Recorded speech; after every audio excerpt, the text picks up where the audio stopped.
James Forten bio je Filadelfijac afričkog podrijetla, rođen slobodan 1766. godine. Služio je revolucionarnoj stvari kao brodski privatnik, a kasnije je postao istaknuti vlasnik poduzeća, filantrop i abolicionist. Dugo prije nego što su moderni milijarderi preoblikovali sliku crnačkog bogatstva, nešto daleko moćnije već je uzimalo oblik, skriveno na očigledu unutar nacije koja ga je odbijala priznati. Izgrađeno iz nužde, postalo je sustav koji nije samo stvarao bogatstvo. Ono ga je štitilo, prenosilo i osiguravalo da preživi tamo gdje nikada nije bilo predviđeno.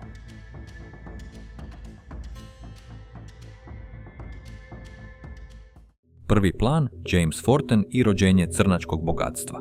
Krajem 18. stoljeća, Filadelfija je bila jedno od glavnih središta političkog i ekonomskog života u novoformiranim Sjedinjenim Američkim Državama, gdje je ropstvo još uvijek postojalo uz ideje slobode. James Forten rođen je 1766. godine, a sa 14 godina pridružio se privaterskom brodu tijekom Američke revolucije. Zarobili su ga britanski vojnici i zatvorili, no odbio je ponudu da se preseli u Englesku, odlučivši se vratiti u Sjedinjene Države nakon rata. Učio je zanat izrade jedara kod Roberta Bridgesa, obrta ključnog za pomorsku trgovinu. Forten je razvio poboljšanja u dizajnu jedara, koja su povećavala učinkovitost i performanse, dajući brodovima konkurentsku prednost. 1798. godine preuzeo je radionicu za izradu jedara, u kojoj se školovao i proširio je u vrlo profitabilan posao. Zapošljavao je i crne i bijele radnike, održavajući integriranu radnu snagu. Njegovo bogatstvo dosezalo je približno $100.000, što ga je svrstalo među najbogatije ljude Filadelfije tog vremena.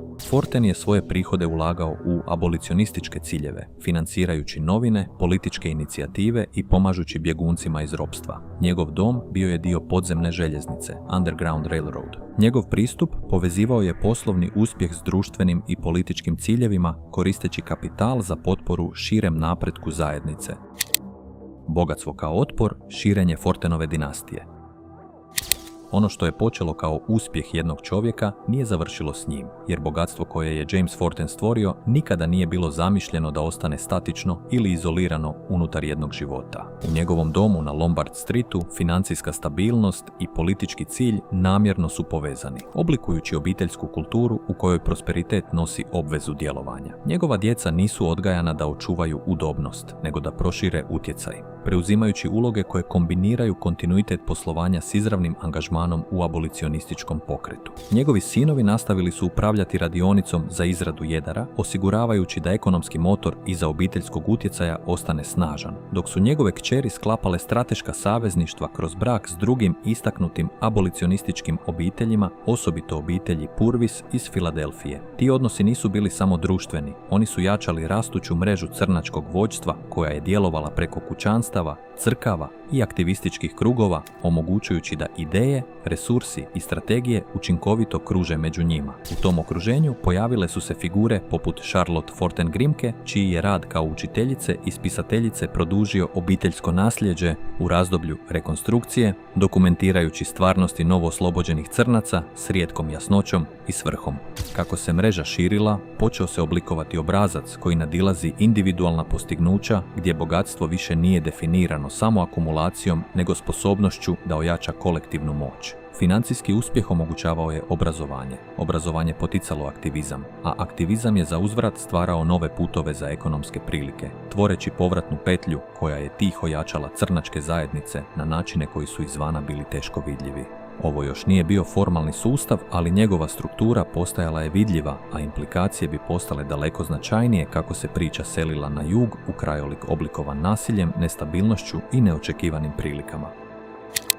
Južna kocka, Robert Reed Church i krizni kapitalizam.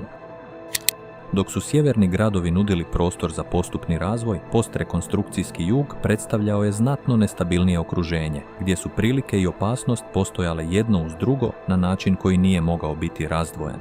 Robert Reed Church ušao je u taj svijet u uvjetima koji su činili uspjeh vrlo malo vjerojatnim. rođen je u ropstvu 1839. godine, a kasnije je stekao slobodu tijekom Američkog građanskog rata, da bi se suočio s regijom još uvijek definiranu rasnim nasiljem i ekonomskom nestabilnošću. Nakon što se 1865. godine nastanio u Memphisu, započeo je graditi skromne poslove, uključujući salon i hotel, no njegova rastuća prisutnost brzo je izazvala neprijateljstvo onih koji su crnu ekonomsku neovisnost smatrali prijetnjom. To neprijateljstvo prerastalo je u nasilje tijekom nemira u Memphisu 1866. kada je bijela rulja napala njegov objekt, ranila ga i ostavila za mrtvog. Trenutak koji je mogao potpuno okončati njegovu priču, ali se umjesto toga pokazao kao presudna prekretnica u njegovom životu. Umjesto da napusti grad, Church je svjesno odlučio ostati, posvetivši se izgradnji carstva u istom okruženju koje ga je gotovo uništilo. Njegova prava prilika pojavila se tijekom epidemija žute groznice 1870-ih, kada je panika ispraznila Memphis i srušila vrijednost nekretnina, stvarajući rijedak trenutak kada je zemljište moglo biti kupljeno po djeliću stvarne vrijednosti. Dok su drugi vidjeli samo bolest i propast, Church je prepoznao strukturnu priliku i počeo kupovati velike količine nekretnina, uključujući poslovne zgrade i prazne parcele, pozicionirajući se za oporavak na koji su se rijetki drugi usudili čekati. Kada su epidemije prošle i stanovnici se vratili, Memphis je ušao u novu fazu rasta, a Church je kontrolirao značajne dijelove tržišta nekretnina u gradu, dok su prihodi od najma stvarali stabilan i znatan novčani tok. Početkom 20. stoljeća njegovo bogatstvo premašilo je $1 milijun, čime je postao široko priznati prvi crni milijunaš na jugu. No njegov utjecaj nadilazio je vlasništvo, jer je reinvestirao kapital u stvaranje zajedničkih institucija, uključujući Church Park i auditorium na Beale Streetu, te osnivanje Solvent Savings Bank and Trust Company, koja je omogućila financijski pristup crnim stanovnicima isključenim iz tradicionalnog bankarskog sustava. Kroz te akcije, Church je pokazao da bogatstvo može služiti ne samo za osiguranje individualne moći, nego i za preoblikovanje ekonomske osnove cijele zajednice. Izgradnja struktura moći, banke, zemljište i kontrola. Kako je utjecaj Roberta Churcha rastao u Memphisu, njegova strategija otkrivala je nešto sofisticiranije od same akumulacije, jer samo vlasništvo nije moglo osigurati dugoročnu stabilnost u sustavu dizajniranom da isključi crne građane iz ekonomske participacije. Kroz institucije poput Solvent Savings Bank and Trust Company pomogao je uspostaviti financijsku infrastrukturu koja je crnim obiteljima omogućavala pristup kreditu, ulaganje u nekretnine i održavanje poslovanja bez oslanjanja na neprijateljske ili nedostupne banke u bijelom vlasništvu. Taj je pomak označio prijelaz od individualnog uspjeha prema sustavnom utjecaju, gdje novac više nije samo zarađen, nego namjerno cirkuliran unutar zajednice kako bi stvarao kumulativni efekt. Vlasništvo nad zemljištem dodatno je učvrstilo tu strukturu jer je nekretnina pružala i ekonomski prihod i fizički prostor za crni društveni i politički život, pretvarajući četvrti u centre utjecaja koji su mogli djelovati s određenom autonomijom. Church Park i auditorium postali su više od kulturnog prostora, razvijajući se u središte gdje su se politički sastanci, izvedbe i javna okupljanja ispreplitali, stvarajući zajedničko okruženje u kojem su ekonomska i društvena moć mogle međusobno jačati jedna drugu. Iz tog okruženja pojavile su se figure poput Mary Church Terrell, koja je kroz obrazovanje, zagovaranje i organizacijsko vodstvo proširila obiteljski utjecaj na nacionalne pokrete. Ono što je ovu fazu činilo značajnom nije bio obim bogatstva, nego način na koji je strukturirano da traje, jer pristup kapitalu, zemljištu i institucijama stvorio je temelje koji su mogli opstati unatoč zakonskim i društvenim barijerama. Financijski izuzetak Jeremiah G. Hamilton protiv Wall Streeta. Dok su obitelji poput Fortena i Churcha gradile sustave koji su jačali zajednice, druga figura težila je bogatstvo putem znatno konfrontacijskog puta, direktno ulazeći u najisključivije financijsko okruženje u zemlji. Jeremiah G. Hamilton djelovao je u svijetu gdje uspjeh nije ovisio o suradnji, nego o riziku, strategiji i sposobnosti iskorištavanja nestabilnosti, ulazeći na nestabilna tržišta 19-stoljetnog New Yorka s mentalitetom oblikovanim preživljavanjem i ambicijom. Nakon povratka u New York, Hamilton se uronio u kaotično okruženje ranog Wall Streeta, ere prije modernih regulacija, gdje su špekulacije, osiguravateljski sporovi i korporativni konflikti stvarali prilike za one spremne snalaziti se u nesigurnosti. Razvio je strategiju koja je katastrofu pretvarala u profit, kupujući dionice tvrtki oštećenih događajima poput velikog požara u New Yorku 1835. a zatim agresivno pokrećući pravne postupke protiv osiguravajućih kuća kako bi naplatio punu vrijednost. Hamiltonov utjecaj rastao je do te mjere da je postao izravni rival Corneliusu Vanderbiltu, jednoj od najdominantnijih figura američke industrije. Do svoje smrti 1875. godine njegova je imovina dosegnula približno $2 milijuna, čime se svrstao među najbogatije pojedince u zemlji.